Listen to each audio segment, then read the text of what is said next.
ଆସିଗଲା ବିରିୟାନୀ କଣ ଗ୍ରାଭିଟା ଗ୍ରାଭି ରାଇତା। ତୁ କଣ ଖାଇବୁ? ମେମି ଅଲଣା ଲାଗୁଛି ଟିକେ ବିଟ୍ ଲୁଣ ଚାଟଣି ସବୁ କେତେ ବେଷ୍ଟ ଲାଗିବ ପୁରା ପରଫେକ୍ଟ ପୁରା ମହୁଆ।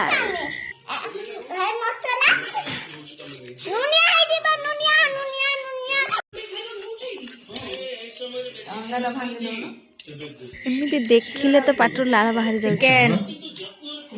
ଚିକେନ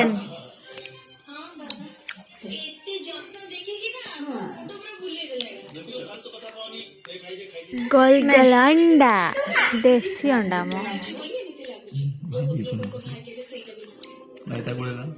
ଏମିତି ମିସ୍ କରି ଖାଇଛନ୍ତି କେବେ? ଖାଇ ତ ନଥିବେ ଆଉ ଖାଲି ଦେଖନ୍ତୁ। ପିଲେଟା ସବୁ କ୍ଷୀରକୁ ପିଇଦେଲା ଫାଲତୁ ପିଲେଟା। ଘରେ ବନେଇ ଖାଆନ୍ତୁ ନହେଲେ ବାହାରେ ଅର୍ଡର କରି ଖାଆନ୍ତୁ ଯେମିତି ବି ଖାଆନ୍ତୁ କିନ୍ତୁ ଖାଆନ୍ତୁ। ରହିଲି ଭିଡ଼ିଓଟି ଭଲ ଲାଗିଲେ ଫଲୋ କରିବେ।